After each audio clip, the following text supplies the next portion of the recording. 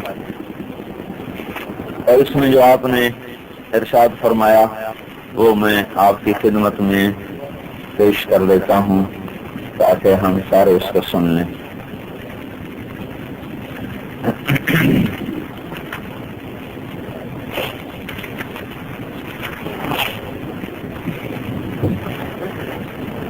آپ نے ارشاد فرمایا ایھا الناس ان دماءکم واموالکم علیکم حرام الی ان تلقوا ربکم كحرمة يومكم هذا في شهركم هذا في بلدكم هذا وإنكم ستلقون ربكم فيسألكم عن أعمالكم وقد بلغت۔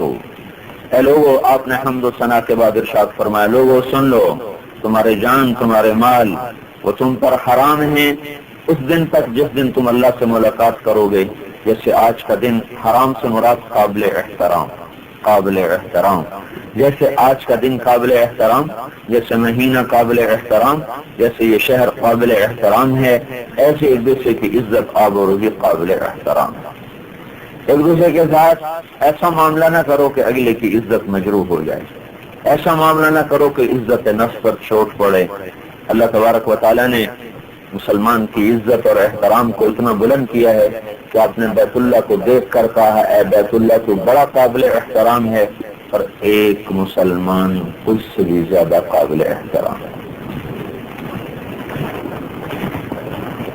قیمت لگائی ہے مسلمان کی، اس لیے حدیث میں آتا ہے زنا غیبت زنا سے بڑا گناہ ہے۔ غیبت کرنے پر کوئی حد نہیں ہے، زنا پر حد ہے، اور ہمارے نبی فرما رہے ہیں غیبت زنا سے بڑا گناہ ہے، آخر کی پکڑ کے لحاظ سے اور دنیاوی مصائب کے لحاظ سے۔ غیبت کیا ہے؟ آپ اللہ کے انتخاب پر اعتراض کر رہے ہیں۔ جب حکومت اپنے نمائندے منتخب کرتی ہے، ان پر اگر کوئی زبان کھولے اور ان پر کھلے عام تنقید کرے تو گرفتار ہوتے ہیں۔ کیا جرم ہے ان کا کہ تم ہمارے بندوں پر تنقید کرتے ہو، تم ہمارے بندوں کو ذلیل کرتے ہو، تمہیں پکڑا جائے، تمہیں گرفتار کیا جائے۔ اس امت کو اللہ نے منتخب کیا ہے، تو وَاجْتَبَاكُمْ، جب اس وقت درجہ خبر آنے دو، دھوپ آنے دو، آج تو رحمت کر دی، تو اللہ تعالیٰ نے اس امت کا انتخاب کیا ہے۔ وَاجْتَبَاكُمْ، میں نے تمہیں چنا ہے، وَاجْتَبَاكُمْ، میں نے تمہیں چنا ہے۔ اس امت کا ساری زندگی ایک سجدہ نہ کرنے والا بھی چنا ہوا ہے، اور ساری زندگی غفلت میں گزارنے والا بھی چنا ہوا ہے۔ تو جب ہم اللہ کے انتخاب پر تنقید کرتے ہیں اور توہین کرتے ہیں تو اللہ اسے اپنی توہین سمجھتا ہے۔ وہ اللہ کے بندوں کے بارے میں جو اچھے ہوں یا برے ہوں، یہ حساب اللہ نے لینا ہے، ہم نے تو نہیں لینا۔ یہ تو مسلمان کی بات بتا رہا ہوں، کافر کے ساتھ اللہ کا معاملہ یہ ہے کہ ابراہیم علیہ السلام کا مہمان آیا، انہوں نے روٹی رکھی، اس نے بسم اللہ پڑھے بغیر شروع کر دیا، تو وہ کہنے لگے بسم اللہ تو پڑھو، وہ کہنے لگا میں تو اللہ کو جانتا ہی نہیں، پڑھوں کیا؟ تو انہوں نے روٹی اٹھا لی، کہا میں منکر کو نہیں کھلاتا۔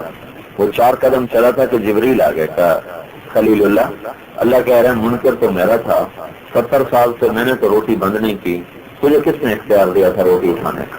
اسے واپس بلاؤ، اسے کھانا کھلاؤ۔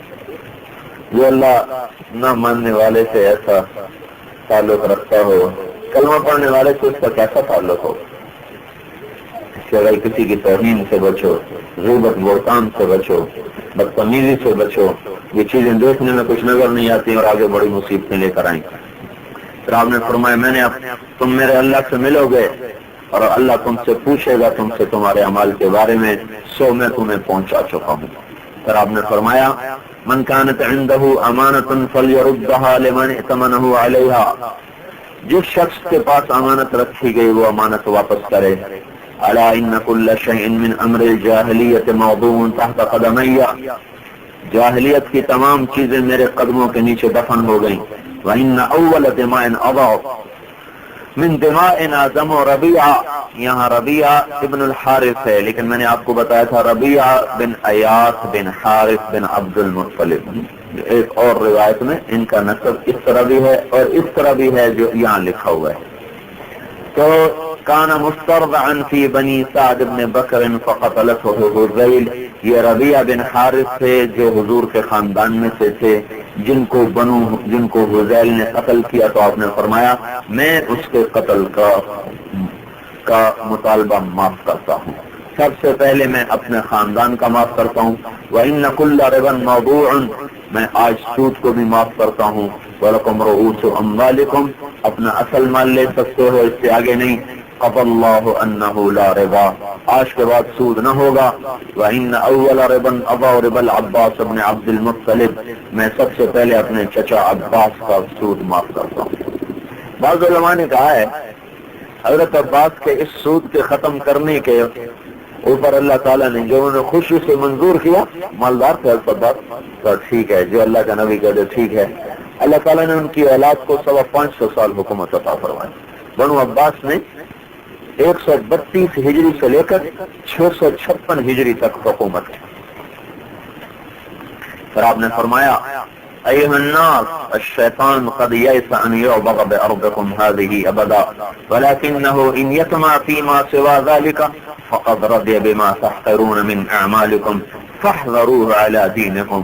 شیطان نا امید ہو چکا ہے اس سرزمین پر اب بتوں کی پرستش نہ ہوگی، البتہ اس سے چھوٹی چیزوں میں تمہیں پھنسا دے گا.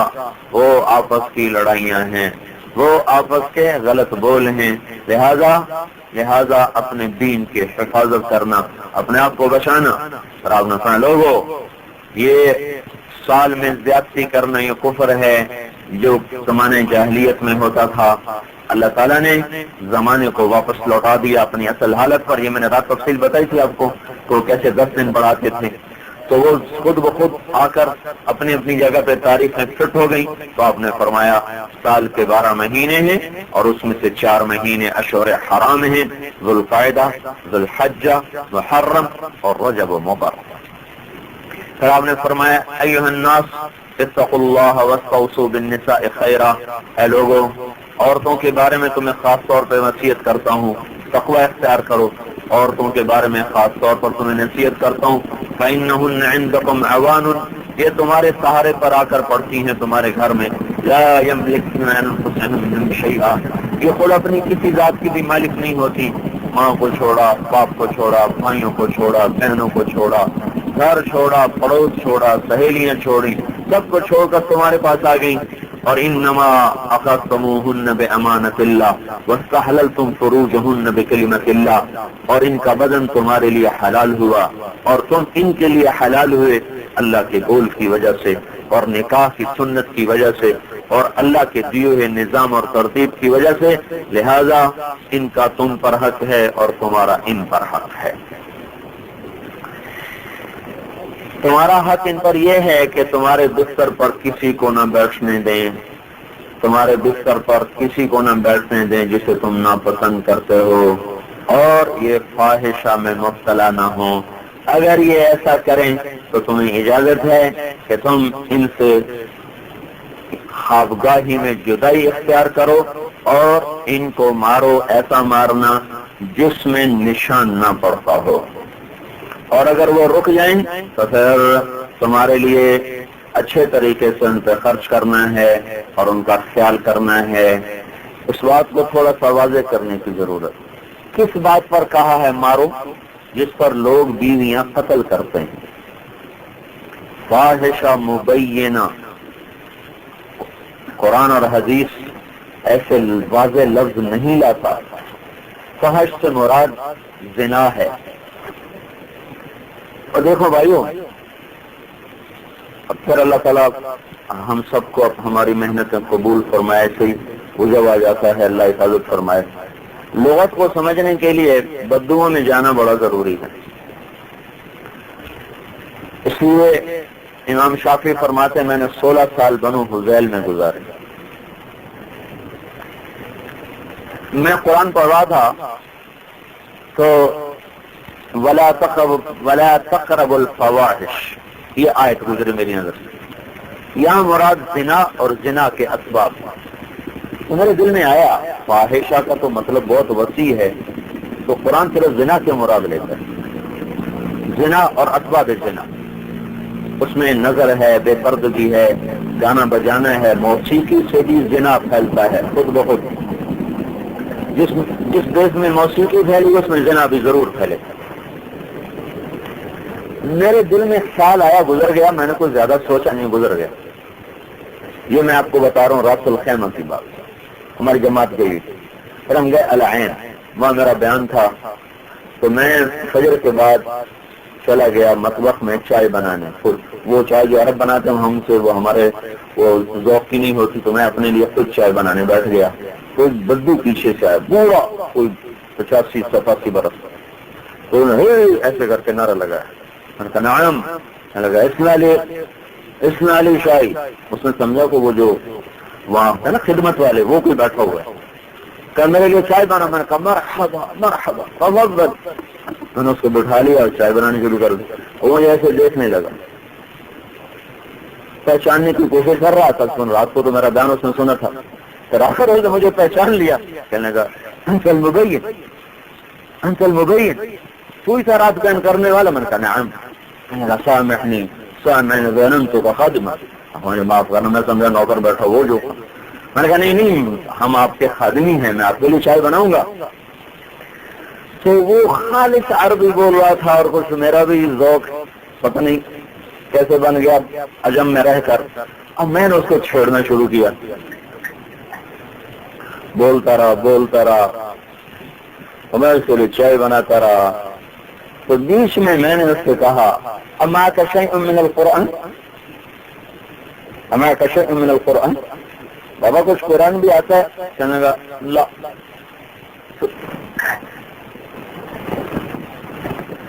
پورا بتاؤ نا. کہنے لگا لا طول الحیات علی الابل. یہ مجھے اشارہ کر کے بتا رہا اور زبان سے بول کے بس طول الحیات علی الابل ولكن ما فحشت الا نظرة. بس انہوں نے کہا میں نے کبھی زنا نہیں کیا، بس نظر بازی کی ہے تھوڑی تھوڑی. زنا آج تک ما فحشت الا نظرة. پھر یوں کیا اور یوں کیا. تو میں وہ راس الخیمہ والی بات مجھے یاد آئی کہ میرے رب نے قرآن کو بدو کی زبان پہ اتارا تھا، ان کی فطرت پہ اتارا تھا کہ ان کے اندر گہرائیوں میں اتر جائے. تو فاحشہ مبینہ کا لفظ خطبے میں آیا ہے. فاحشہ مبینہ کا مطلب سمجھ گئے؟ اگر کسی کی بیوی خدا نہ خواستہ اس حد تک نافرمان ہو جائے کہ وہ اتنا بڑا گناہ کر بیٹھے اور یہ دیکھ لے، تو پھر قتل کرنے کا حکم نہیں دے رہے اللہ کے نبی، کہہ رہے ان سے جدائی اختیار کرو، پھر ان کو تم سزا دے سکتے ہو. اور یہاں تم مارتے ہیں کہ تو نے مجھے چائے ٹھنڈی پلائی، بیوی کی پٹائی ہو رہی کہ تو نے میرے کپڑے نہیں دھوئے. اس کو مار رہے ہیں ان چیزوں پر جو ان کا حق ہی نہیں. دیکھو میرے بھائیو، بیوی کے ذمے نہیں خامد کی روٹی پکائے، احساناً ہے، محبتاً ہے. تو ماں باپ کی خدمت کیسے اس کے ذمہ فرض؟ اب بیویوں کو مار رہے ہوتے ہیں تو نے میری ماں کی خدمت نہیں کی، تو نے میرے باپ کی خدمت نہیں کی، تو نے میری بہنوں کے آگے تو میری بہن کے آگے بولی کیوں ہے؟ اس پر اپنی بیوی کو مار رہے ہیں. یہاں اتنے بڑے گناہ پر حکم ہے، اس پر لوگ قتل کر دیتے ہیں. اس پر اللہ کا نبی کہہ رہا ہے اتنا کرو، پہلے اس سے جدا اختیار کرو، پھر بھی نہ سمجھے پٹائی کرو، اور پٹائی ایسی کرو کہ نشان نہ پڑے. اور یہ چائے پر مار رہے تو میرا وہ اوکھی ہو کے بولی اسی پر مار رہے. اللہ اکبر، ایسی بدتمیزی. خالی تسبیح پڑھنے کو سمجھتے ہیں ہم بڑے بزرگ ہیں. معاشرت کی زندگی سیکھو میرے بھائیوں. اللہ کے نبی نے فرمایا خیرکم خیرکم لأہلہ، سب سے بہترین مسلمان وہ ہے جو گھر والوں کے ساتھ اچھا سلوک کرے. وانا خیر لأہلی، آپ نے کہا مجھ سے اچھا سلوک کرنے والا کوئی نہیں اپنے گھر والوں سے. یہ اللہ تعالیٰ نے اس کی اتنی زیادہ، اور لڑکا تو نہیں گھر چھوڑ کے گیا، لڑکی گھر چھوڑ کے آئی، بہنیں، ماں، پیو، بھائی، سہیلیاں، گھر، کام، گھر کی در و دیوار سے آدمی کو الفت ہوتی. اور آپ ہی کہہ رہا ہوں تو میری تم آپ اس کے گھر بھی اب نہیں جا سکتی. ایسے بھی بعض بدھو ہیں تو ماں باپ سے بھی نہیں مل سکتی، جن ماؤں نے جنا ان سے بھی نہیں مل سکتے، اور پھر بڑے اپنے آپ کو مکمل سمجھ رہے ہیں کہ ہم تو بڑے نیک لوگ ہیں۔ میں مردان میں تھا، ایک لڑکا آیا، اب یقین میں نے اس نے اس دکھ سے کہا کہ میں بے سخت ہو جانا، میرا کیا لگتا تھا، میں تو جانتا ہوں، کہا جی مولانا آپ سے دعا کروانی ہے، ہم نے بہن کی شادی کی ہے، اب اس کا خاوند ماں باپ سے بھی ہماری بہن کو نہیں ملنے دیتا، کہ نہیں تو ماں باپ سے ملی تو میں تھوڑا سا یہ کر دوں گا وہ کر دوں گا، دعا کر دیں اللہ اس کا دل نرم کرے۔ اتنے درد اس نے کہا مجھے رونا، تو معاشرت تو کوئی سیکھتا ہی کوئی نہیں۔ کون سا بیٹے کو کوئی اخلاق سکھاتا ہے کہ بیٹا جب کسی کی بیٹی کو کا ہاتھ پکڑو تو زندگی کیسے گزارنی ہے؟ کبھی ماں باپ سکھاتے ہیں میرا بیٹا ڈاکٹر بن گیا بس اب اس کی میں نے شادی کرنی، میرا بیٹا تاجر بن گیا اقامہ لگ گیا بس شادی کر دینی؟ شادی سے پہلے بتاؤ تو صحیح کسی زندگی کو لے کے چلنا کیسے؟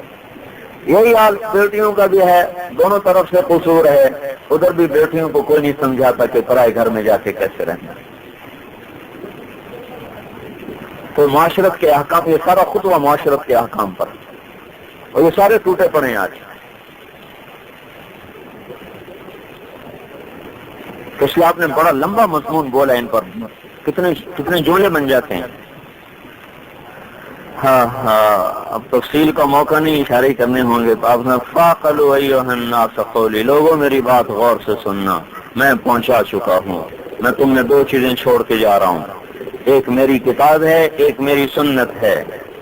اب دیکھا حدیث نہیں فرمایا، سنت فرمایا، کتاب اللہ و سنت نبیہ، کتاب اللہ و سنت، ایک میری سنت ہے وہ چھوڑ کے جا رہا ہوں، ایک میری کتاب ہے جسے میں چھوڑ کے جا رہا ہوں۔ اے لوگوں میری بات غور سے سن لینا، مسلمان کا بھائی ہے، کسی مسلمان پر حلال نہیں کسی کے مال کو اٹھانا سوائے اس سے پوچھے کے اور اس کی خوشی کے، اور یاد رکھنا کسی پر بھی ظلم نہ کرنا، کسی پر ظلم نہ کرنا۔ اور آپ نے فرمایا تین کام جو کرتا رہے گا اس کے دل میں کھوٹ پیدا نہیں ہوگا، جو تین کام کرتا رہے گا اس کے دل میں کھوٹ پیدا نہیں ہوگا۔ ایک عمل کو خالص رکھے، ایک عمل کو خالص رکھے، ایک اجتماعیت کو لازم پکڑے، اجتماعیت کو لازم پکڑے، عمل کو خالص رکھے، اور جو دنیا میں بڑا طبقہ ہے ان کو نصیحت کرے، ان کی دنیا سے نفع نہ اٹھائے، ان کو نصیحت کرے، ان کی دنیا سے نفع نہ اٹھائے، مناصحۃ اولی الامر، ان کی خیر خواہی تو چاہے اور ان کی دنیا سے نفع نہ اٹھائے۔ جو یہ تین کام کرے گا اس کا دل ہمیشہ خالص رہے گا، اس میں کھوٹ پیدا نہ ہوگا۔ قتیبہ بن بکار تھے مصر کے بڑے محدث، ان کی خدمت میں احمد بن طولون مصر کا بادشاہ آ کے درس سنا کرتا تھا، اور ہر سال 1000 دینار کی تھیلی ان کو ہدیہ کرتا تھا۔ 1000 دینار آج کا 1 کروڑ روپے ہے۔ 18 برس ان کے درس میں آیا، 18,000 دینار دیے۔ ایک مسئلہ آ گیا، اس میں ان کے دستخط کی ضرورت پڑی، مسئلہ خلاف شریعت تھا۔ انہوں نے 18,000 دینار کھلا چکا ہوں، اب ہماری بلی ہمیں میوں تھوڑا ہی کرے گی، تو کہا حضرت اس پہ فتوے پہ دستخط کر دیں۔ تو انہیں پڑھ کر فرمائیے تو غلط ہے، میں اس پہ کیسے دستخط کروں؟ کہ کوئی بات نہیں آپ کر دیں، آپ کا فتویٰ چلتا ہے۔ کہ میں چلتا ہے جبھی تو نہیں کر رہا ہوں، میں نہیں کروں گا۔ تو کہنے لگا پھر میرے 18,000 واپس کرو، میرے 18,000 واپس کرو۔ اس کو پتا تھا مولوی تو فقیر ہی ہوتے ہیں، یہ کہاں سے 18,000 واپس کرے گا؟ ان کا بہت اچھا، گھر تشریف لے گئے اور 18 تھیلیاں جیسے مہر لگی ہوئی تھی، ان کی مہر بھی نہیں کھلی تھی، اور آ کر اس کے سامنے ایسے پھینک کر انہی 18,000 پر میرا ایمان خریدنا چاہتے تھے، میرے ایمان کی اتنی قیمت لگائی تھی 18,000۔ تو ہکا بکا دم رہ گیا کہ تھیلیوں کی مہر بھی نہیں کھلی۔ تو دنیا والوں کو، مالداروں کو، بادشاہوں کو نصیحت کرنا اور ان سے نذرانے نہ لینا کہ یہ کام جو کرتا رہے گا اللہ تعالیٰ اس کے دل میں کبھی کھوٹ پیدا نہ ہونے دے گا۔ پھر آپ نے فرمایا جو دنیا کی نیت رکھتا ہے اللہ اس کا فقر بڑھا دیتا ہے اور اس کے کام مشکل کر دیتا ہے، مقدر سے زیادہ ملتا نہیں، اور جو آخرت کی نیت کر لیتا ہے اللہ اس کے دل کو غنی کر دیتا ہے، دنیا ناک رگڑ کے اس کے پاؤں میں آ پڑتی ہے۔ پھر آپ نے فرمایا اللہ اس شخص پر رحم کرے جو میری بات کو سنے اور پھر اسے اوروں تک پہنچائے۔ بہت سے لوگ ایسے ہوں گے جو تم سے سن کر تم سے زیادہ سمجھنے والے نکلیں گے اور تم سے سن کر تم سے زیادہ عمل کرنے والے نکلیں گے۔ پھر آپ نے ارشاد فرمایا تمہارے غلام ہیں، ان کو وہ کھلاؤ جو خود کھاتے ہو، وہ پہناؤ جو خود پہنتے ہو۔ اگر یہ کوئی ایسی غلطی کریں جو تمہیں ناگوار ہے تو انہیں معاف کر دو، انہیں معاف نہیں کرتے ہو تو بیچ دو، لیکن انہیں عذاب نہ دینا، انہیں تکلیف نہ پہنچانا۔ اور میں تمہیں پڑوسی کے بارے میں بھی وصیت کرتا ہوں۔ اور آپ نے اتنا اس کے بارے میں ارشاد فرمایا کہ صحابہ سوچ میں پڑ گئے کہیں پڑوسی کے لیے کوئی وراثت کا حق تو نہیں ہے۔ پھر آپ نے ارشاد فرمایا اللہ تعالیٰ نے ہر حقدار کو اس کا حق دیا ہے، لہذا یاد رکھنا وارث کے لیے وصیت جائز نہیں ہے، اور بیٹا نکاح کا ہی ہوتا ہے، دانی کے لیے بیٹے کا دعویٰ کرنا کچھ بھی نہیں، کوئی حیثیت نہیں رکھتا۔ اور جس نے اپنے نسب کے علاوہ کسی اور نسب کا دعویٰ کیا تو اس پر اللہ کی لعنت، فرشتوں کی لعنت، ساری دنیا کے انسانوں کی لعنت۔ جو چیز عاریتاً لوگے اسے واپس کرنا، جو جانور دودھ پینے کے لیے لوگ اسے واپس کرنا، جو قرضہ ہے وہ تمہارے ذمہ ہے اسے واپس کرنا ہے، اور جو ضمانت اٹھائے ضمانت دینے والا بھی اس ضمانت کا بوجھ اٹھائے۔ ایسے ضامن نہ بن جانا کہ میں ضامن ہوں یہ دے دے گا، اگر ضامن بنو تو پھر اس ضمانت کا بوجھ اٹھاؤ۔ پھر آپ نے فرمایا کہ اہل شرک غروب شمس سے پہلے نکل جاتے تھے، ہم ان کی طریقے کے مخالف چلیں گے، ہم سورج غروب ہونے کے بعد یہاں سے چلیں گے، اور وہاں سے مشرق حرام سے سورج طلوع ہونے کے بعد چلیں گے۔ پھر آپ نے فرمایا لوگو میں جو کچھ کہہ چکا ہوں اس کے بارے میں تم سے پوچھا جائے گا تو تم کیا جواب دو گے؟ تو لوگوں نے کہا ہم یہ گواہی دیں گے کہ آپ نے امانت کو پہنچا دیا، آپ نے دعوت کا حق ادا کر دیا، اور آپ نے امت کو نصیحت فرمائی۔ تو آپ نے آسمان کی طرف انگلی اٹھائی اور یوں کیا کہ اللہم شہد اللہم شہد اللہم شہد، 3 دفعہ آپ نے ارشاد فرمایا کہ اللہ تو گواہ رہے، یا اللہ تو گواہ رہے، یا اللہ تو گواہ رہے۔ یہ آپ کا 9 تاریخ کا خطبہ ہے۔ پھر آپ کی آگے کچھ دعائیں ہیں۔ پھر جو آپ نے 10 تاریخ کو خطبہ دیا تھا وہ بھی تقریباً سارا یہی ہے، اور اس میں صرف اس جملے کا اضافہ ہے الا ولیبلغ الشاہد الغائب۔ وہاں تو دعا دی تھی کہ یا اللہ میرا پیغام پہنچانے والے پر رحم فرما، یہاں آپ نے یہ جملہ بڑھایا ہے کہ میرا پیغام آگے پہنچا دو، میرا پیغام آگے پہنچا دو۔ اور یہاں اس جملے کا اضافہ ہے میرے بعد کافر نہ بن جانا کہ ایک دوسرے کی گردنیں کاٹنے لگ جانا، ایک دوسرے کے خون سے اپنے ہاتھوں کو رنگین نہ کرنا۔ پھر آپ نے کہا اللہم حل بلغت اللہم حل بلغت، یہاں ان 2 جملوں کا اضافہ ہے۔ اور اس کے بعد جو آپ کا 11 تاریخ کا خطبہ ہے اس میں آپ نے یہ ارشاد فرمایا الا لا تظلموا الا لا تظلموا الا لا تظلموا، ظلم نہ کرنا، ظلم نہ کرنا، ظلم نہ کرنا، کسی کا مال اس کی اجازت کے بغیر نہ لینا۔ اس پر عامر بن یسربی نے پوچھا جو میں نے رات بتایا تھا کہ اگر میں اپنے چچا زاد بھائی کی کوئی بکری ذبح کر رہا ہوں تو کیا حرج ہے؟ تو آپ نے فرمایا اگر اس بکری کے ایک ہاتھ میں چھری ہو ایک ہاتھ میں آگ پھر بھی تمہارے لیے حلال نہیں ہے کہ تم اس کی اجازت کے بغیر اس کو لے سکو۔ تو اس خطبے میں آپ نے 3 دفعہ فرمایا فلیبلغ الشاہد الغائب۔ پھر اس میں اس جملے کا اضافہ ہے عرب کو عجم پر، عجم کو عرب پر، کالے کو گورے پر، گورے کو کالے پر، کوئی فضیلت نہیں سوائے تقویٰ کے، تم میں سب سے بہترین انسان ہوا ہے جو تقوی والا ہو، جو تقوی والا ہو۔ یہ تقریباً باقی سارا خطبہ آپ کا وہی ہے جو پیچھے آپ نے ارشاد فرمایا۔ اور پھر آپ نے یہاں ایک جملے کا اور اضافہ ہے کہ میرے اللہ نے مجھے کہا ہے کہ میں اہل شرک سے قتال کروں یہاں تک کہ وہ لا الہ الا اللہ پڑھ لیں۔ جو وہ لا الہ الا اللہ پڑھ لیں گے تو ان کی جان اور ان کے مال محفوظ ہو جائیں گے سوائے کلمے کے حق کا۔ کلمے کے حق کا مطلب ہے کوئی کسی کی چوری کر لے تو اس کا تو ہاتھ کاٹا جائے، کوئی قتل کرے تو قتل تو کیا جائے گا، اور ان کا حساب اللہ پر ہے۔ میرے بعد ظلم نہ کرنا اور میرے بعد ایک دوسرے کی گردنیں نہ کاٹنا۔ میں تمہارے اندر میں تمہارے اندر چھوڑ کے جا رہا ہوں اللہ تعالیٰ کی کتاب کو، بولو کیا میں نے پہنچا دیا؟ لوگوں نے کہا ہاں آپ نے پہنچا دیا۔ تو آپ نے فرمایا اللہ تو گواہ ہے۔ تو بھائیو تبرکاً پڑھ کے سنایا ہے، یہ اس میں ساری معاشرت کے احکام، سب معاشرت کے احکام دیکھا آپ نے۔ نماز کا نہیں کہا، روزے کا نہیں کہا، حج کا نہیں کہا، تسبیح نہیں ہے، ذکر نہیں، تلاوت نہیں، تہجد نہیں ہے، آہو بکا نہیں، سارے کا سارا معاشرت ہے، کیونکہ معاشرت کے دین میں دنیا بڑی فیل ہوتی ہے۔ تو اللہ تعالیٰ سے بھائیو یہ اب زوال کا وقت شروع ہے، یہ بھی ہم دعا ہی میں ہیں، جو اللہ کی بات، اللہ کے نبی کا خطبہ سنا، یہ سب دعا ہی ہے، اور یہ سب اللہ کے دربار میں آہو زاری آہو بکائی ہے۔ تو اللہ تعالیٰ سے مانگو بھائی کہ اللہ تعالیٰ ہمیں ان تعلیمات کے مطابق زندگی کو گزارنے والا بنا دے۔ ایک عرض اس سارے کا خلاصہ کر کے بتا دوں، صرف اس زبان پہ قابو پانا سیکھ لیں، صرف اس زبان سے قابو پانا سیکھ لیں۔ 90% اخلاق زبان سے تعلق رکھتے ہیں، اور اللہ تعالیٰ نے اس کو بند کرنے کا پکا انتظام کیا ہے۔ 32 تالے لگائے ہیں۔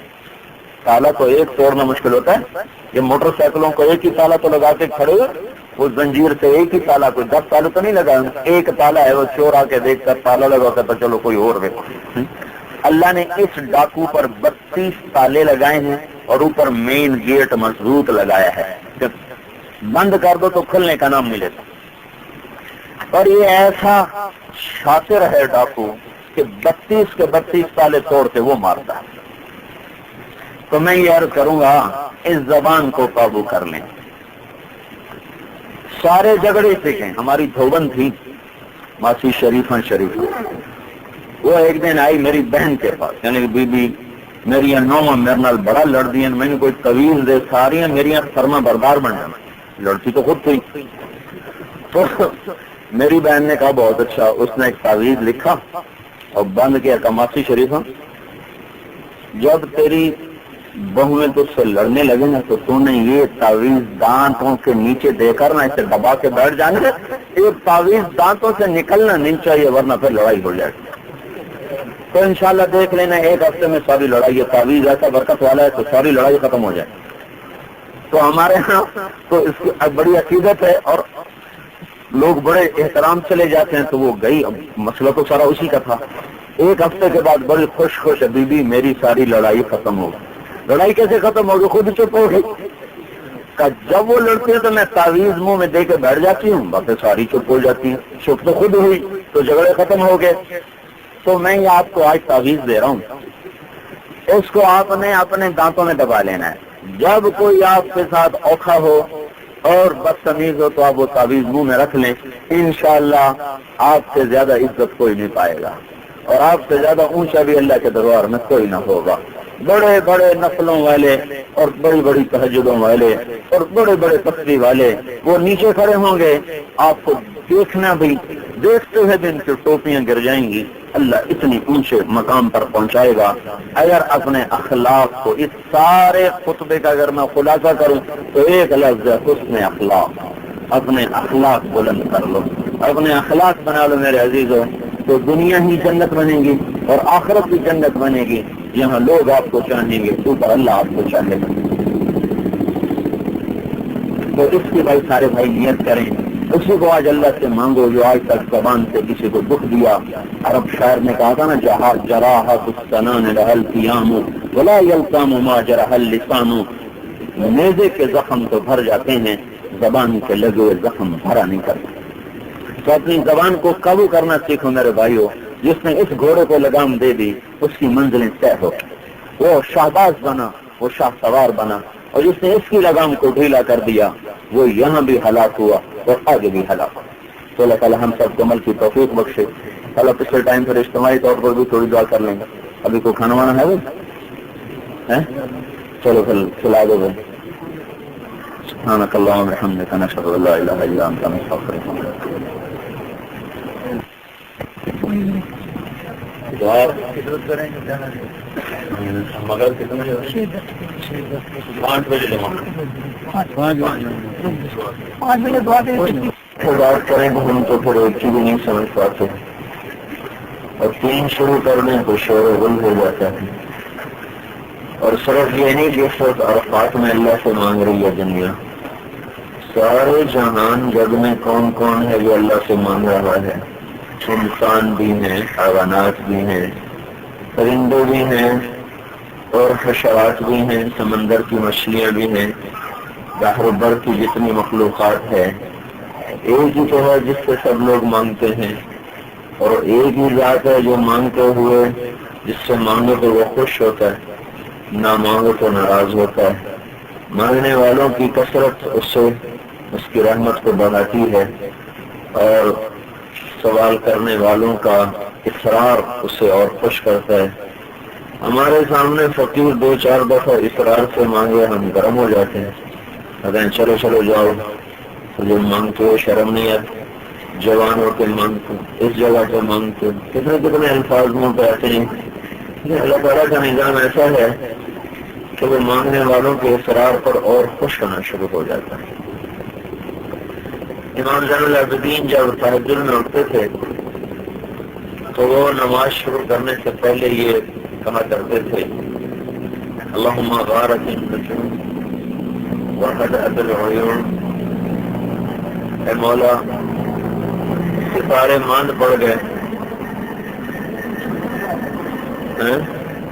ستارے ماند پڑ گئے اور ساری دنیا کے لوگ سو گئے، ونام ملوک الدنیا، دنیا کے بادشاہ بھی سو گئے، تو اغلقت ابوابہم، ان کے دربار بند ہو گئے، ان کے کچہریوں کے دروازے بند ہو گئے، وقامت حراسہم، اور ان کے پہرے دار پہروں کے لیے کھڑے ہو گئے، وانت حی قیوم لا تأخذک سنۃ ولا نوم، یا اللہ تو وہ بادشاہ ہے جو نہ سوتا ہے اور نہ اونگتا ہے، وبابک مفتوح للسائلین، اور تیرا دروازہ ہر وقت سوال کرنے والوں کے لیے کھلا رہتا ہے، فعبدک ببابک، تو تیرا ایک بندہ تیرے در پر آیا ہوا ہے۔ تو اللہ تعالیٰ مانگنے والوں کو خوش ہوتا ہے، نہ مانگنے والوں کو ناراض ہوتا ہے۔ دنیا میں کسی سے جان چھڑانی ہو تو آپ اس سے قرضہ مانگنا شروع کر دیں، وہ آپ کی گلی چھوڑ جائے، ٹیلی فون پر بھی نہیں ملے گا، اور اگر اللہ سے تعلق بنانا ہو تو اس سے مانگنا شروع کر دو تو وہ خوش ہو جائے گا، راضی ہو جائے گا۔ دنیا کے بڑے لوگوں سے مانگو تو ان کی نظروں سے آدمی گر جاتا ہے، اللہ سے مانگو تو اللہ کی نظروں میں آدمی چڑھ جاتا ہے، اور اللہ تعالیٰ سے مانگیں تو اللہ تعالیٰ تعلق مزید بڑھا دیتا ہے، اور نہ مانگیں تو اللہ تبارک و تعالیٰ تعلق گھٹا دیتا ہے۔ اور دعا کی قبولیت کے لیے اللہ تعالیٰ نے ایک شرط رکھی ہے، کوئی زیادہ لمبی شرطیں نہیں لگائیں، اس کو پتا تھا میرے سارے بندے کہاں پورے تقوی والے ہوں گے، وقلیل من عبادی الشکور، تھوڑے ہی ہوں گے جو میرا شکر گزار ہوں گے، تو اللہ تعالیٰ نے بس ایک شرط رکھا، امن یجیب المضطر اذا دعاہ ویکشف السوء، کون ہے بے قرار کی سننے والا اللہ کے سوا۔ تو اللہ تعالیٰ اس آیت میں ایک ادب اور ایک طریقہ بتا رہے ہیں کہ جو شخص بھی بے قرار ہو کر مانگے گا اللہ اس کو عطا کرے گا۔ اس کے لیے اس کا علامہ زاہد عابد ہونا بھی شرط نہیں، اور اس کے لیے بہت بڑا ولی ہونا بھی شرط نہیں، بے قرار ہو کر مانگے اور تڑپ کر مانگے تو اللہ تعالیٰ فرماتے ہیں میں سن لیتا ہوں، دے دیتا ہوں۔ کچھ بندوں کے ساتھ تعلق ہی ایسا ہوتا ہے، ایک شخص اللہ سے مانگتا ہے، اللہ کہتے ہیں فوراً دے دو، اس کی آواز مجھے اچھی نہیں لگتی، جتنی دیر مانگے گا مجھے سننا ہوگا، فوراً دے کر اس کی آواز بند کر دو۔ جیسے یہ دکاندار ہمارے یہاں دکانداروں نے 4 چورانے رکھے ہوتے ہیں آٹا کھانے، جو ہی سوالی آیا تو اس پر دکان کے اوپر کو اس کو بولنے سے پہلے پکڑا دیتے ہیں، چلو چلو چلو۔ بعض لوگ کیونکہ رب تو سب کا ہے، کافر کا بھی رب اللہ ہی ہے، تو بعض شخص ہاتھ اٹھاتے ہیں تو اللہ تعالیٰ فرماتے ہیں جلدی دے دو، زیادہ سننا نہیں چاہتا۔ بعض لوگ ہاتھ اٹھاتے ہیں ان کے دن کیا مہینے بیت جاتے ہیں، کچھ سنوائی نہیں ہوتی، وہ رو رہے تو بھی ہلکان ہو رہے ہیں، اور مانگنے میں بھی کمی کو نہیں کر رہا، اور اوپر سے کوئی نظر بھی نہیں آ رہا کچھ ہو رہا ہے، تو فرشتے بھی سفارشی بن جاتے ہیں، یا اللہ اتنا تو آپ سے مانگ رہا ہے اور اتنا تیرے سامنے رو رہا ہے، تو یا اللہ اس پر بھی تو کام کر دے۔ تو اللہ تعالیٰ فرماتے ہیں وَحِبُّ أَنْ أَسْمَعَ حَنِينَهُ، مجھے اس کا رونا اچھا لگ رہا ہے، کام کر دے پھر کب روئے گا، تھوڑا رونے دو، میں اس کا رونا سننا چاہتا ہوں۔ تو کئیوں کے وہ رونے سننا چاہتا ہے، کئیوں کی صدائیں سننا چاہتا ہے، یہ نہیں کہ وہ ان کی دعا قبول نہیں کروا۔ اور ویسے بھی کوئی بھی دعا مسلمان کی رد نہیں ہوتی، خیر کی ہو رد نہیں ہوتی، لیکن اس کی شکل مختلف ہے، یا تو اللہ وہی دعا قبول کر کے اس کو دے دیتا ہے، یا وہ دعا قبول نہیں کرتا، اس کے بدلے میں کوئی اور چیز دیتا ہے کہ وہ جو مانگ رہا ہے وہ مناسب نہیں، یا اس دعا کے بدلے میں اس سے کوئی شر ہٹا دیتا ہے، کوئی آفت ہٹا دیتا ہے، کوئی مصیبت ہٹا دیتا ہے، وہ دعا قبول نہیں کرتا، یا اس کا کوئی نتیجہ ظاہر نہیں ہوتا، نہ وہ چیز دیتا ہے، نہ اس کا بدل دیتا ہے، نہ اس سے شر ہٹاتا ہے، یہ دعا اللہ کے خزانوں میں جا کر جمع ہو جاتی ہے۔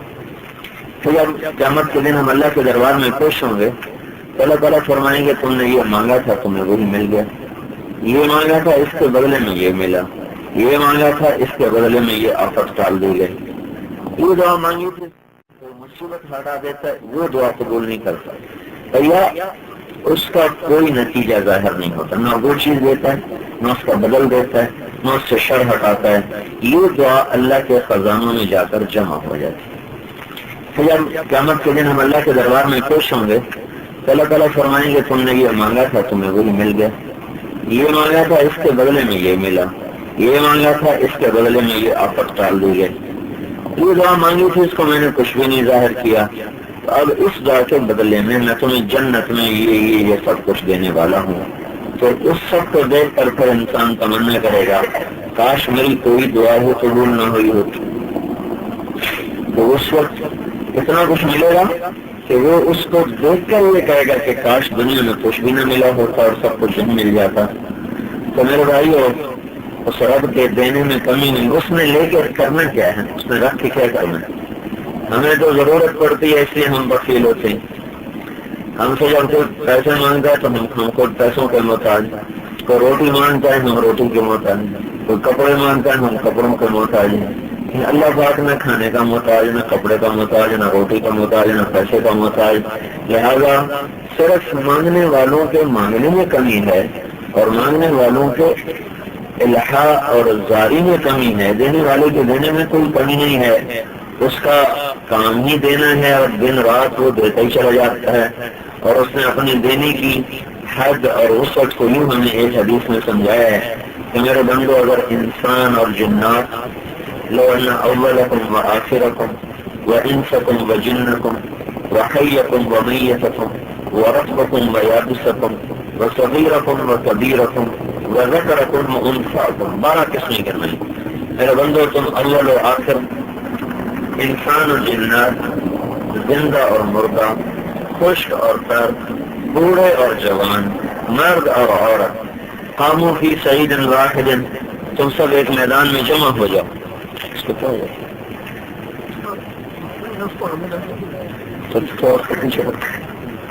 تم سب ایک میدان میں جمع ہو جاؤ، تو سارے مل کر سوال کرو، سارے مانگو، تو یسمع ضجیجہم باختلاف لغاتہم و لہجاتہم، پہلی قدرت اپنے رب کی یہ دیکھو گے کہ جب تم اکٹھے اللہ سے مانگو گے اور آدم کی اور جنات کی ساری نسل موجود ہے تو کتنی زبانیں اور کتنے لہجے اور کتنی صدائیں اور کتنی فریادیں، اللہ تعالیٰ فرماتے ہیں میں تم سب کی بیعت وقت سنوں گا، یسمع ضجیجہم باختلاف لغاتہم ولہجاتہم ولا يشغله سمع عن سمع ولا يلهيه قول عن قول ولا يمنعه قبل عن قبل، کہ تم سارے مانگو تو تم سب کا اکٹھے مانگنا، مجھے غافل نہیں کہو پاکستانی پتہ نہیں کیا کہہ رہے، ہندوستانی پتہ نہیں کیا بول گئے، ٹیمل والے پتہ نہیں کیا کہہ گئے، اور یہ برماوی پتہ نہیں کیا کہہ گئے، یہ پشتو والے کیا بول گئے، انگریزی والے کیا بول گئے، یعنی تم سب جب پکارو گے تو میں سب کی اکٹھے سنوں گا، اور اکٹھے سنتے ہوئے نہ تو مجھے کوئی دھوکہ، نہ تو مجھے کوئی اس میں اشتراک ہوگا کہ یہ کیا بولا یہ کیا بولا، اور نہ تمہیں دیتے ہوئے میرے کوئی خزانے میں کمی آئے گی، اور نہ کسی ایک فریق کو نوازتے ہوئے دوسرے فریق کو انتظار کرنا پڑے گا اچھا بھائی یہ امریکہ والے کل آ جائیں، اور یہ جو پاکستان والے ہیں یہ پرسوں آ جائیں، اور یہ ایران والے ہیں یہ ابھی لے لیں، باقی اسٹور ختم ہو گیا ہے تو اگلے ہفتے پھر عرب آ جائیں، اور اس سے اگلے ہفتے پھر افریقہ والے آ جائیں۔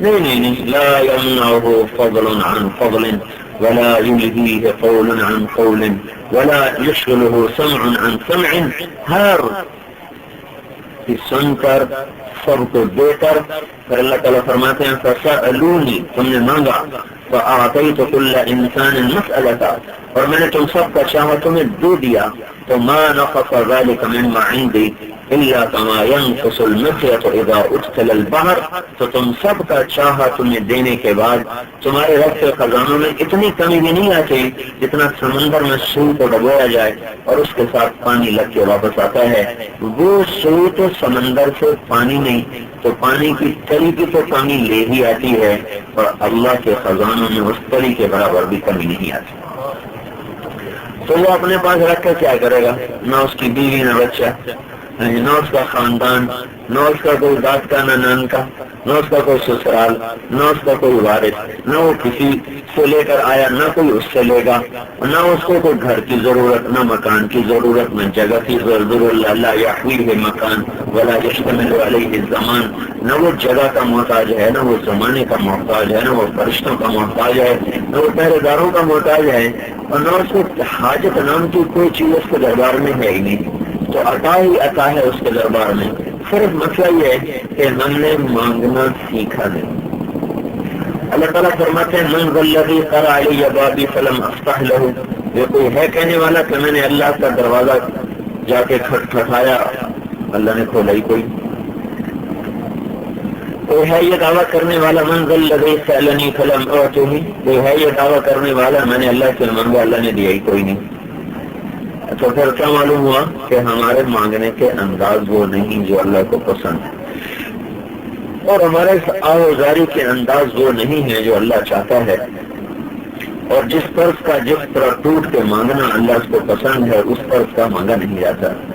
اس لیے میرے بھائیو اصل کمی تو ہمارے اندر ہے کہ دعا بھی ایک عمل ہے، اور دعا کی طاقت وہ طاقت ہے جہاں ساری دنیا کے اسباب ختم ہو جاتے ہیں وہاں سے دعا کی طاقت شروع ہوتی ہے، اور ناممکنات کو اللہ نے ممکن بنایا اپنے بندوں کی دعاؤں کے ذریعے سے، اور وہ چیزیں جو کسی تصور میں نہ تھیں ان کو اللہ پاک نے زندہ کر کے دکھایا، وجود دے کر دکھایا اپنے بندوں کی دعاؤں کے ذریعے سے۔ نبیوں کے ساتھ تو اللہ کا معاملہ رہا ہی ہے، انبیاء کا معاملہ تو ہے ہی، لیکن اللہ نے سنت میں ایسے لوگ پیدا کیے جن کی دعائیں اسی طرح قبول ہوئیں، جن کے ہاتھوں اسی طرح اللہ کی مدد اور نصرت کے واقعات ظاہر ہوئے جیسے اللہ کے نبیوں کے ساتھ ہوئے تھے۔ ام سعید رضی اللہ تعالیٰ عنہ کا بیٹا مر گیا تو اس کو غسل دیا گیا، اور دفن کرنے سے جنازہ پڑھنے سے پہلے آپ نے فرمایا اس کی ماں کو تو بتا دو کہ تیرا بیٹا فوت ہو گیا، انہیں بتایا گیا کہ تیرا بیٹا فوت ہو گیا، تو وہ آئیں اور آ کر بیٹے کی چارپائی کے پاؤں کے پیچھے پاؤں کی طرف بیٹھ کر اس کی پینٹی کو پکڑ کر کہیں گی یا اللہ آمنت بک طوعا وہاجرت الیک رغبۃ، یا اللہ میں تو خوشی خوشی کلمہ پڑھ کے آئی تھی اور تیرے ہی شوق میں گھر چھوڑ کے آئی تھی، فلا تشمت بی الاعداء، اور میرے دشمنوں کو میرے اوپر ہنسنے کا موقع نہ دے۔ دشمنوں کو ہنسنے کا موقع نہ دے کا مطلب تھا کہ اب جب میں گھر اور خاندان چھوڑ کے آئی ہوں اور یہ میرا بیٹا مر گیا ہے تو میرا خاندان مجھے تانا دے گا، نیا دین قبول کیا تھا نا تو بیٹے سے بھی ہاتھ دھو بیٹھی، اس نے براہ راست نہیں کہا کہ میرا بیٹا میرے لیے زندہ تھا، تو اس نے کنایتاً کہا یا اللہ میرے اوپر دشمن کو ہنسنے کا موقع نہ دے۔ تو جناب فرماتے ہیں کہ فما برحنا، ہم ابھی وہیں بیٹھے تھے کہ اس بچے نے خود اپنے ہاتھوں سے چہرے سے کفن ہٹا دیا اور اٹھ کے بیٹھ گیا، اور اکلا معانا ہمارے ساتھ بیٹھ کے کھانا کھایا۔ تو ہمارے مسئلے تو چھوٹے چھوٹے ہیں، بڑے ہی چھوٹے، بڑے ہی تھوڑے، بڑے مختصر، یہاں تو اتنے ناممکنات کو بھی دعاؤں کے ذریعے سے ممکن بنایا گیا ہے۔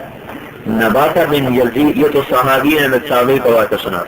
نباتہ بن یزید نخعی اللہ کے راستے میں تھے، ان پر گدھا مر گیا، تو انہوں نے ایک طرف ہو کے 2 رکعت نفل پڑھے کہ اللہ میں تیری راہ میں ہوں، تیرے راستے کا مسافر ہوں، تو غنی ہے میں محتاج ہوں، مجھے اس سواری کی ضرورت ہے، میں یہ سامان خود کہاں اٹھاؤں، یا اللہ اسے زندہ کر۔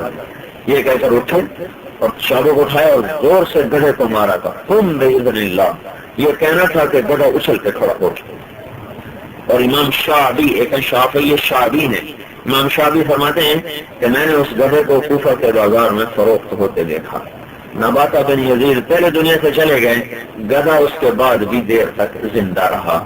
یہ دعاؤں سے ہوا ہے، دعاؤں سے یہ ہوا ہے۔ مسلم خولانی، ابو مسلم خولانی، یہ ایک صحابی نہیں ہے، تابعی ہے، 3000 کے لشکر کے ساتھ یہ ایک پہاڑی علاقے میں تھے جہاں دریا تھا، پہاڑی دریا جانتے ہیں کتنا تیز بہاؤ ہوتا ہے اس کا، تو دریا پار کرنا تھا اور ممکن اسباب کوئی نہیں تھے۔ انہوں نے 2 نفل پڑھے اور کہا اللہ ہم تیرے محبوب کے امتی ہیں، تیرے کام میں ہیں، ہمارے لیے راستہ آسان کر۔ پر کہنے کہ بھائی میں دریا میں اتر رہا ہوں، میری ضمانت پر آ جاؤ، کسی کا کوئی نقصان ہوا میں ضامن، کسی کا کوئی نقصان ہو میں ضامن۔ اور ایک اور اپنے گھوڑے کو دریا میں ڈال دیا۔ 3000 کا لشکر اس تیز طوفانی دریا کو اس طرح پار کر گیا جیسے خشکی پہ پار کرتے ہیں۔ ایک آدمی نے 20 دریا میں جان بوجھ کے اپنا پہلا پھینک دیا۔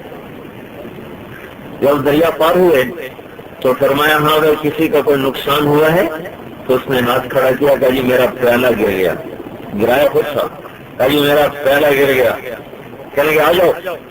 اس کو لے کر واپس کنارے پر آئے جہاں سے پار کیا تھا تو پہلا وہاں پہنچا ہوا۔ پہاڑی پانی تو بندے کا ہاتھی بہا کے لے جاتا ہے، پہلے کی کیا حیثیت تھی، پہلا وہاں جہاں سے دریا پار کیا تھا وہاں پہلا پڑا ہوا تھا۔ اللہ نے اس امت میں دعا کی ایسی طاقت والے لوگ پیدا کیے ہیں، اور وہ طاقت ختم نہیں ہے، آج بھی ہے، اور کوئی اس سے مانگنے والا ہو، کوئی اس کو منانے والا ہو اور اس کے سامنے آہوزاری کرنا سیکھ لے تو ماؤں سے زیادہ پیار کرنے والا اللہ۔ 70 کا عدد جو عربی زبان میں استعمال ہوتا ہے وہ کثرت کے لیے ہے، یہ نہیں کہ اللہ 70 ماں سے زیادہ پیار کرتا ہے، اور ویسے 70 کا لفظ آتا بھی نہیں ہے۔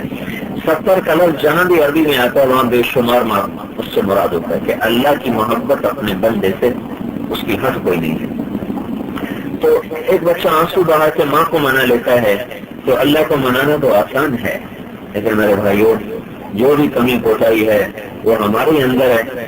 اس وقت اللہ تعالیٰ پہلے آسمان پہ موجود ہے، اور جیسے کیسے ہیں ہم، گندے ہیں، برے ہیں، اور غافل بھی ہیں، نادان بھی ہیں، لیکن ہم اللہ کے وعدوں پر یقین کرتے ہوئے یہ بات کہہ رہے ہیں کہ اس وقت اللہ اس عرفات کے مہینے کو دیکھ کر خوش ہو رہا ہے اور اپنے فرشتوں کو گواہ بنا رہا ہے، اور شیطان اپنے سر پہ مٹی ڈال رہا ہے، اور اللہ اپنے بندوں سے، اپنے فرشتوں سے کہہ رہا ہے کہ میں تم سب کو گواہ بناتا ہوں اور اپنی ذات کو اپنے اوپر گواہ بناتا ہوں کہ اگر یہ میرے پاس اتنے گناہ لے کر آئے، ابھی تو آپ کو حدیث پڑھ کے سنائی کہ بارش کے قطروں کے برابر ہوں، پھیلی ہوئی صحرا کے ریت کے ذروں کے برابر ہوں، اور درختوں کے پتوں کے برابر ہوں، اور سمندر پہ بننے والی جھاگ کے برابر ہوں، اتنے گناہ کوئی کیا کرے گا؟ یہ سارا عرفات کا مجمع چھوڑ سارا جگ مل کر گناہ کرے تو بارش کے قطروں کے برابر نہیں ہو سکتا، ریت کے ذروں کے برابر نہیں ہو سکتا، اور سمندر پہ اٹھنے والی جھاگ کے بلبلوں کے برابر نہیں ہو سکتا۔ ایک شخص اتنے کرے تو اللہ کہتا ہے میں معاف کر دوں گا، ایک اتنے کرے تو میں تو یہ کہہ رہا ہوں یہ سارا عرفات کا مجمع نہیں، ساری دنیا بھی مل کر گناہ کرے تو اتنے نہیں کر سکتی۔ تو اللہ اس وقت دینے پر، معاف کرنے پر اور بخشش پر اور درگزر کرنے پر اس طرح اس کی رحمت ٹوٹ ٹوٹ کے اتر رہی ہے کہ وہ خود پکار رہا ہے کہ آؤ نا، مانگو نا، مانگتے کیوں نہیں، مانگو نا، توبہ کرو، توبہ کرو۔ وہاں مائیو میں نے آپ سے عرض کیا تھا گزشتہ رات کہ ہم اس میدان میں توبہ کرنے آ رہے ہیں، لوٹنے جا رہے ہیں، لوٹ رہے واپس اللہ کی طرف لوٹ رہے ہیں، نافرمانی کی راہوں سے نکل کر فرما برداری کی راہوں کی طرف اور اللہ تعالیٰ کی ناپسندیدہ چیزوں سے ہٹ کر اس کی پسندیدہ چیزوں کی طرف ہمارا سفر ہے۔ تو بھائی پہلی بات یہ ہے کہ ہم توبہ کریں، کیونکہ کبیرہ گناہوں پر بھی دعا کی قبولیت رک جاتی ہے۔ ہاتھ اٹھانے سے پہلے اللہ کے دربار میں ہاتھ اٹھانے سے پہلے ہم اس سے صلح کریں۔ صلح کیا ہے کہ ہم یہیں بیٹھے بیٹھے جتنے کبیرہ گناہ آج تک کیے ہیں ان پر اللہ پاک کے دربار میں معافی مانگیں کہ یا اللہ تو ہمیں بس معاف کر دو۔ صلح ہو جائے پھر بات سنانا بھی آسان اور بات کا سننا بھی آسان۔ کبیرہ گناہوں کی وجہ سے بات رک جاتی ہے۔ بنی اسرائیل میں بارش نہیں ہوئی تو موسیٰ علیہ السلام قوم کو لے کر نکلے تو بارش کی دعا کی تو دھوپ اور تیز ہو گئی، تو موسیٰ علیہ السلام نے کہا یا اللہ ہم نے تو بارش مانگی، آپ نے دھوپ تیز کر دی۔ تو اللہ تعالیٰ نے فرمایا ایک آدمی ایسا ہے جو پچھلے 40 سال سے میرا نافرمان ہے، جب تک اس مجمع میں ہے میں بارش نہیں کروں گا۔ تو نبی کی دعا بھی ایک شخص کی نافرمانی کی وجہ سے معلق ہو گئی، روک لی گئی۔ تو موسیٰ علیہ السلام نے کہا بھائی جو اس قسم کا آدمی ہے وہ مجمع چھوڑ کے نکل جائے۔ تو اس نے دائیں بائیں دیکھا بھائی شاید کوئی اور بھی ہو، لیکن جب کوئی بھی نہیں نکلا تو دل ہی دل میں کہنے لگا اب اگر میں باہر نکلوں گا تو ذلیل ہو جاؤں گا اور اگر کھڑا رہوں گا تو بارش نہیں ہوگی، تو میں اب کیا کروں؟ تو اب اس کو خیال ہے میں توبہ کروں۔ یہ توبہ کی جو نوعیت ہے یہ وہ نہیں جو اللہ پسند کرتا ہے، یہ توبہ تھی اس کی اپنی عزت بچانے کے لیے، اپنی جان بچانے کے لیے۔ لیکن اس پر بھی اللہ نے کیا کیا؟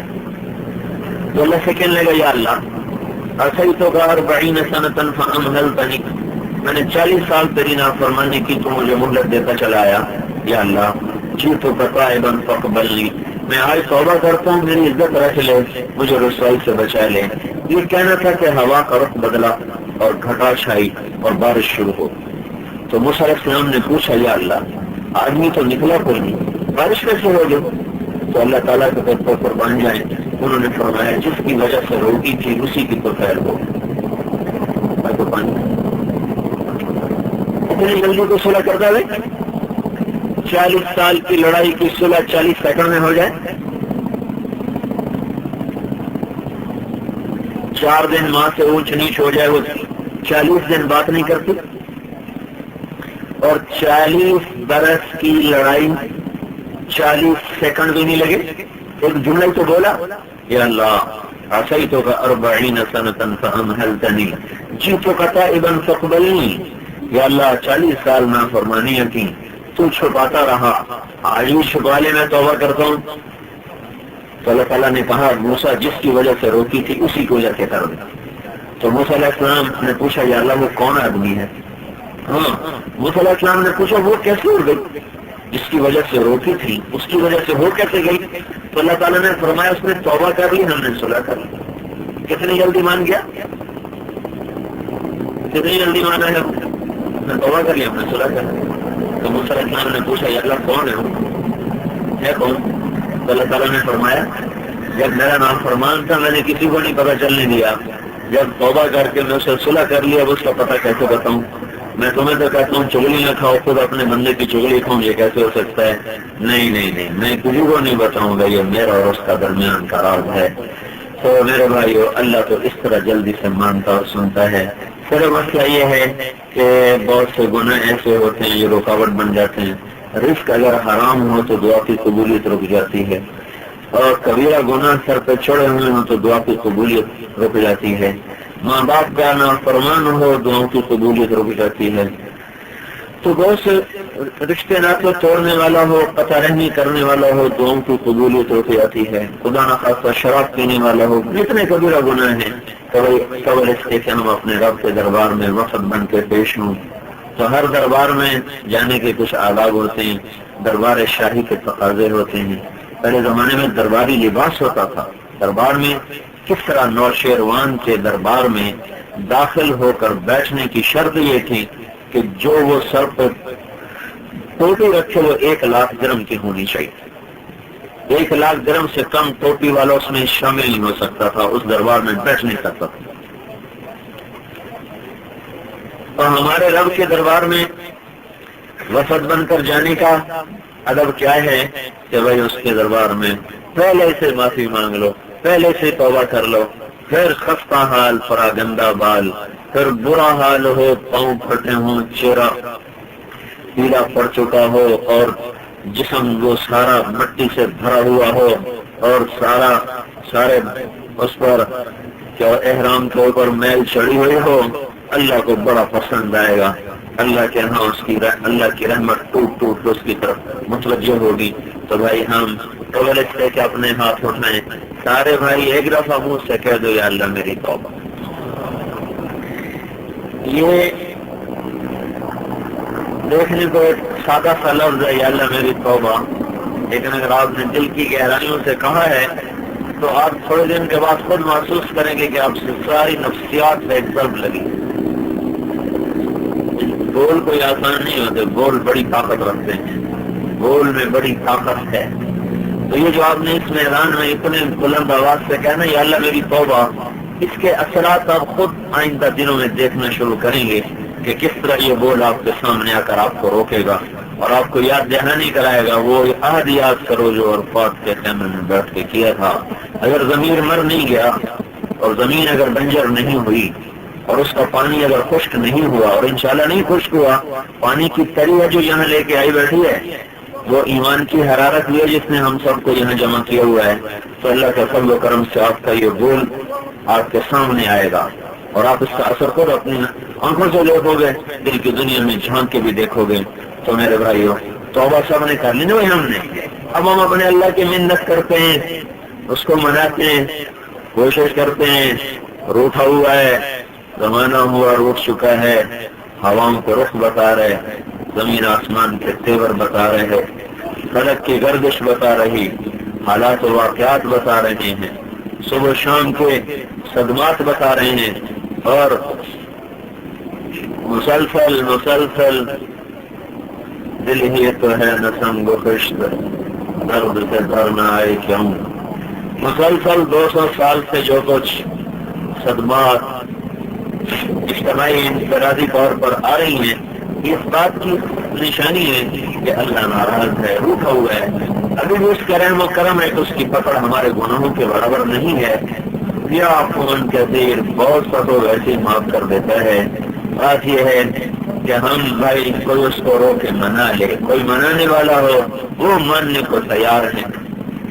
ما يفعل الله بعذابكم ان شکرتم وآمنتم وكان الله شاکرا علیما۔ تو انشاءاللہ توبہ کری نا سب نے؟ ہاں بھائی اب وفد بن کے ہم اللہ کے دربار پر ہیں، اسی کے دروازے پر بیٹھے ہیں، وہ خود بھی پہلے آسمان پر ہے، وہ بھی سننے کو بیٹھا ہوا ہے، ہم سنانے کے لیے ہیں۔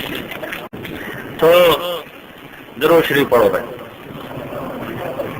اللهم لك الحمد كما انت اهله وصل على سيدنا ومولانا محمد كما انت اهله اللهم لك الحمد حمدا كثيرا طيبا مباركا فيه وصل على سيدنا ومولانا محمد صلاة دائمة تامة ما دام قامت السماوات والأرض وما دامت تجري الأقلام فصل على سيدنا ومولانا محمد وعلى الأنبياء والمرسلين وعلى الملائكة المقربين كما أنت أهله وفل بنا ما أنت أهله وفل بنا ما أنت أهله إنك أهل التقوى وأهل المغفرة يا أحد الصمد الذي لم يلد ولم يولد ولم يكن له كفوا أحد يا أحد الصمد الذي ما اتخذ صاحبة ولا ولدا ولم يكن له شريك في الملك ولم يكن له ولي من الذل ونكبره تكبيرا يا الله يا أحد يا الله يا رحمن يا الله يا رحيم يا الله يا ملك يا الله يا قدوس يا الله يا عزيز يا الله يا جبار يا الله يا مهيمن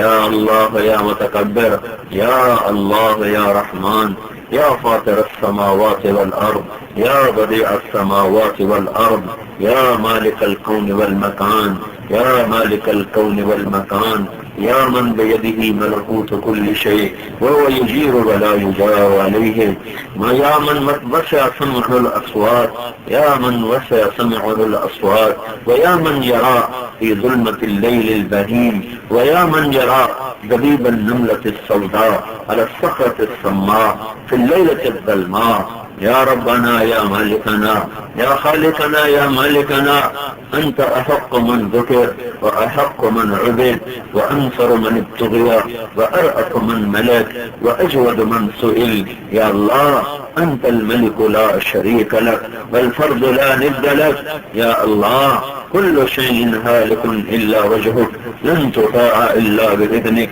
ولن تعصى إلا بعلمك. اللهم يا ربنا الخلق والأمر والليل والنهار وما سكن فيهما لك وحدك، أنت لا شريك لك، لك الملك ولك الحمد وأنت على كل شيء قدير. ونشهد أنك أنت الله لا إله إلا أنت وحدك لا شريك لك، لك الملك ولك الحمد ولك الأمر من قبل ومن بعده وليس كمثلك شيء. أنت السميع البصير، استويت على العرش كما يليق بجلالك ودبرت الأمور ولا تأخذك سنة ولا نوم، ولك ما في السماوات وما في الأرض وما بينهما وما تحت الثرى. أنت الصمد ونحن السائلون، أنت الغني ونحن المحتاجون، أنت المتكبر ونحن المتواضعون، أنت الخالق ونحن المخلوقون، أنت المالك ونحن المملوكون، أنت الرحمن وأنت الرحيم ونحن المرحومون، وأنت الناصر ونحن المنصورون، وأنت الحافظ ونحن المحفوظون، وأنت الرب ونحن المربوبون، وأنت على كل شيء قدير، أنت على كل شيء قدير. أنت الأول فليس قبلك شيء، وأنت الآخر فليس بعدك شيء، وأنت الظاهر فليس فوقك شيء، وأنت الباطن فليس دونك شيء. اللهم أنت على كل شيء قدير. اللهم إنك لا تراك العيون ولا تخالطك الظنون ولا يصفك الواصفون. لو كان البحر مدادا